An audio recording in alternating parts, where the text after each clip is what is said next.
میرا پیارا نبی کتنا پیارا نبی ساری دنیا کا ہے وہ دولارا نبی۔ السلام علیکم ورحمۃ اللہ وبرکاتہ۔ محترم ناظرین و سامعین، کیا عائشہ کی خودکشی کا ذمہ دار علماء کرام ہیں؟ ابھی چند روز سے پورے ملک میں عائشہ نامی لڑکی کی خودکشی کی اندوہناک بحث چھڑی ہوئی ہے۔ سوشل میڈیا پر جہیز کی لعنت، عائشہ کے ظالم شوہر کی گرفتاری، خودکشی سے قبل عائشہ کی بنائی ہوئی ویڈیو، سابرمتی ندی میں چھلانگ لگانے سے قبل اپنے درد کا اظہار، ماں باپ سے رو رو کر اپنی زندگی کی آخری گفتگو اور شوہر کے خلاف جاری مقدمات کے واپس لے لینے اور مزید مقدمہ نہ کرنے کی والدین سے اپیل وغیرہ بحث و تمحیص کا سبجیکٹ بنا ہوا ہے۔ لوگوں کے جذباتی بیانات اور مختلف نظمیں گردش کر رہی ہیں۔ بہت سے ذمہ داران حضرات اور علماء کرام کے اظہار غم و تعزیت کے ساتھ ساتھ بہت سی حساس مسلم و غیر مسلم خواتین اور مہیلائیں بھی مختلف پلیٹ فارم سے پرزور انداز اور غیظ و غصہ کے ساتھ، اور بہت سی بیٹیاں و بہنیں سخت ناراضگی اور رنج و الم کے ساتھ بیٹیوں، بہنوں اور بہوؤں پر ہونے والے مظالم کے خلاف کھل کر بات کر رہی ہیں۔ جہیز کے بھکاری شوہر، ساس اور سسر و سسرالی لوگوں کے خلاف قانون بنانے اور ایسے ظالم شوہر کے خلاف سخت کارروائی کرنے کے بارے میں زبردست تقریری و تحریری انداز میں اپنے غصہ و جذبات کا اظہار کر رہی ہیں، اور ہونا بھی چاہیے اور سخت قانون بننا چاہیے۔ جہیز کے ملعون و مردود بھکاری کو جیتے جی زندگی بھر یاد رہنے والی سزا دینی چاہیے، ہمیشہ ہمیش کے لیے جیل کی سلاخوں میں ڈال دینا چاہیے۔ اور بعض لوگ خودکشی کرنے والی عائشہ کی مغفرت کی دعا کی درخواست کر رہے ہیں، اور بعض مرد و بعض عورتیں عائشہ کی موت اور آتم ہتیا کا ذمہ دار اس کے ظالم شوہر کے ساتھ ساتھ مسلم پرسنل لا بورڈ، جمعیت علماء ہند، ملی کونسل، مدارس اسلامیہ، مراکز دینیہ، دینی و ملی تنظیمیں اور ہمارے دینی اداروں کے معتمد علماء کرام کو قرار دیتے ہوئے طعن و تشنیع اور سب و شتم کرتے ہوئے قصوروار ٹھہرا رہے ہیں۔ اور ایسی کئی ویڈیوز ہمارے مسلم بھائیوں بہنوں کے سوشل میڈیا پر بڑی تیزی کے ساتھ وائرل ہو رہے ہیں۔ تو کیا عائشہ کی خودکشی کا ذمہ دار علماء کرام ہیں؟ آج میں اپنی اس گفتگو میں اسی مدعا کو اٹھا رہا ہوں کہ کیا واقعی ہمارے علماء کرام اور دینی و ملی تنظیموں کے اکابر حضرات ہی فساد معاشرہ، آتم ہتیا، بیٹیوں کی بربادی، بہنوں کا غیروں کے ساتھ بھاگ جانے، جہیز جیسے ناسور مرض و ملعون رسم کے پھیلنے اور شوہر کے بڑھتے مظالم، زندگی سے تنگ آ کر لڑکیوں کی خودکشی اور عائشہ نامی لڑکی کی اندوہناک آتم ہتیا و خودکشی کی مکمل ذمہ دار ہمارے علماء اور دینی و ملی تنظیمیں ہی ہیں؟ یہ عوام کا سوال ہے۔ جواب کچھ کڑوا ہوگا، لہذا صبر و ضبط کے ساتھ سننے کی ضرورت ہے، اور آپ سے اپیل ہے کہ اندھی، بہری، گونگی اور علم سے دور عوام اور تنگ نظر و تنگ خیال مرد و عورت تک اس پیغام کو پہنچا دیں۔ قرآن کی آیت ہے، اللہ رب العزت نے اپنے حبیب محمد عربی صلی اللہ علیہ وسلم کو خطاب کرتے ہوئے فرمایا، اِنَّكَ لَا تَهْدِي مَنْ أَحْبَبْتَ وَلَكِنَّ اللَّهَ يَهْدِي مَنْ يَشَاءُ۔ جب حضور اکرم صلی اللہ علیہ وسلم نے اپنے چچا کو کلمہ کی دعوت دی اور آخری دم تک دیتے رہے کہ کسی طرح چچا کلمہ پڑھ لے، باقی آئندہ کے کام تو دیکھ لیں گے، اللہ تعالیٰ سے سفارش کرا لیں گے، موت سے قبل بھی چچا جان کے کان میں کہہ رہے ہیں کہ میرے چچا کلمہ پڑھ لو، لیکن ایمان مقدر نہیں تھا۔ رب ذوالجلال نے فرمایا، اے محبوب، آپ جسے چاہیں ہدایت دینا، ہدایت نہیں دے سکتے ہیں، ہدایت دینا اللہ کا کام ہے۔ بالآخر ابو طالب کی وفات کفر کی حالت میں ہوئی۔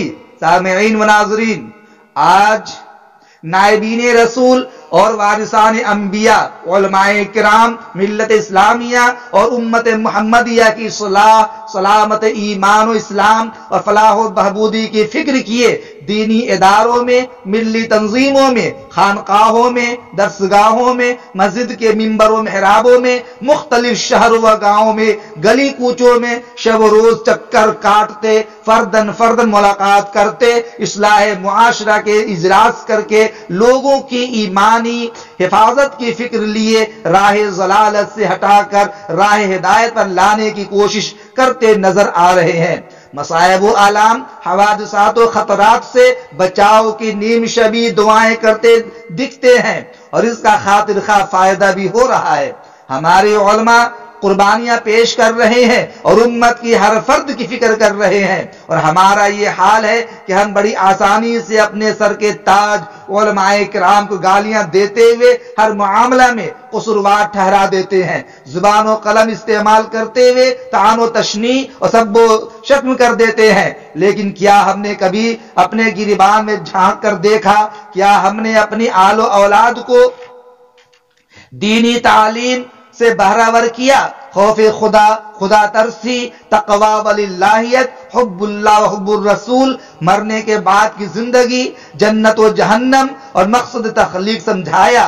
शरई जिंदगी गुजारने, हलाल व हराम को समझने, जायज व नाजायज में फर्क कायम करने का रोशन ख्याल उनमें पैदा किया।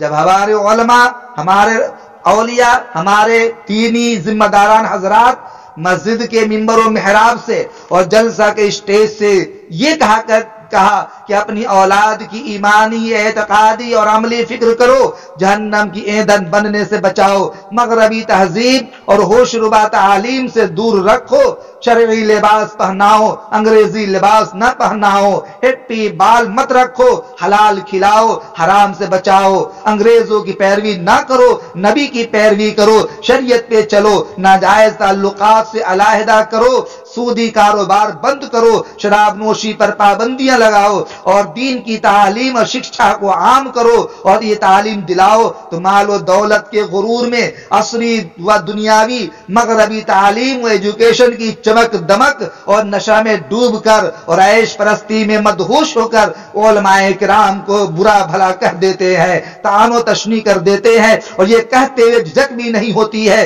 कि चंदे के टुकड़े पर पलने वाले इन मौलवियों को सिर्फ यही नजर आता है कि सिर्फ मस्जिद और मदरसा और दीन की बातें, और फिर फसाद मुआशरा, बिगड़ते माहौल, हैवानियत तो दरिंदगी और जहेज की लानत, आत्महत्या, खुदकुशी, शराब नोशी, फितना और फसाद और कुछ तो खून का पानी जब सर चढ़कर बोलने लगता है और बहने लगता है तो फौरन उलमा और मिल्ली तंजीमों के जिम्मेदारान को कसूरवार और मुजरिम ठहरा देते हैं। अल्लाह की पनाह, उलमा ने, अकाबिर ने, दिल्ली दीनी व मिल्ली इदारों व तंजीमों ने हमेशा इस्लाह मुआशरा का काम किया है और करता हुआ आ रहा है। हाँ, कुछ कमी रह जाती है, इसका हमें भी एहसास है। हम अपने घर को संभालें, हर बाप औलाद का जिम्मेदार है, हर माँ बेटी का निगहबान है, हर बड़ा छोटे का निगरां है। हुजूर ने फरमाया कुल्लुकुम राइन व कुल्लुकुम मसऊलुन अन रइयतिही,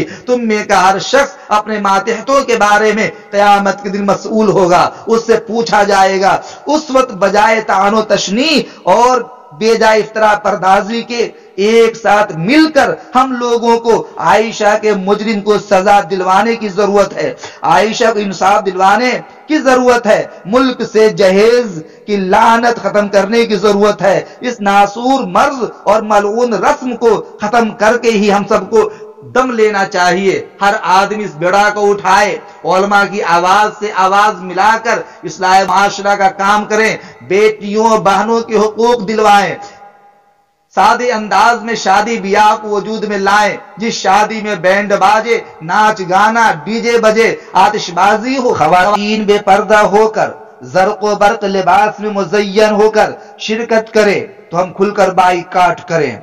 ऐसे निकाह में काज़ी निकाह क़त्अन निकाह न पढ़ाए।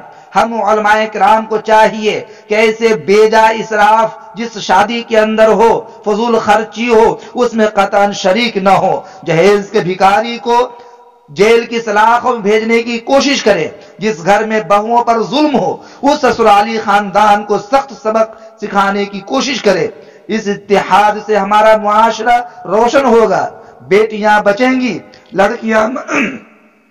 लड़कियां महफूज रहेंगी। लिहाजा अपनी आल औलाद को दीनी तालीम दिलाओ, मजहबी तालीम दिलाओ, उलमा की हिदायत पर अमल करो। हम ठीक रहेंगे, मुआशरा ठीक रहेगा, अमन और चैन का गहवारा बनेगा। हम सबको मिलकर एक साथ चलकर मुआशरा से जहेज की लानत को खत्म करना है, बहुओं पर बेटियों पर होने वाले मजालिम को मिटाना है। जिस खानदान में, जिस गांव में, जिस मोहल्ले में ये जुल्म ज्यादती हो वहां जाकर उससे लड़ने की जरूरत है, उसके खिलाफ कार्रवाई करने की जरूरत है। और मैं तो कहूंगा कि जिस इलाके में दारुल कज़ा है, दारुल इफ्ता है या बड़ा इदारा है, वहां के जिम्मेदार हजरात, वहां के मकामी दुनियावी जिम्मेदारों को लेकर और उलमाए किराम को लेकर टीम बनाए और बाज़ाब्ता उस टीम के जरिए से कार्रवाई की कोशिश करें और ये ऐलान करवा दें कि जिस जगह पर भी इस किस्म की शादी होगी जिसमें बैंड बाजे या आतिशबाजी हो या बेपर्दगी हो या खामखा उसमें बेजा खर्चे हो, ऐसी शादियों के अंदर कोई शरीक न हो, न कोई काजी निकाह पढ़ाने के लिए जाए। उम्मीद करता हूं कि मेरे दिल का दर्द आपको समझ में आ गया होगा और सबको समझाएं और अमल की तौफीक भी करें और उलमाए किराम को सब बोशत्म करने के बजाय अपनी गिरिबान में झांकने की कोशिश करें। उलमा अपने काम में लगे हुए हैं, जिम्मेदारान काम में लगे हुए हैं। अब हर फर्द की इस्लाह करना हर एक के बस की बात नहीं है। मेरे दोस्तों, खुद भी फिक्र करें, अपनी घर की फिक्र करें, आलो औलाद को सही रास्ते पर लाने की कोशिश करें। अल्लाह ताला सभी को समझ की तौफीक इनायत फरमाए। अस्सलामु अलैकुम व रहमतुल्लाह।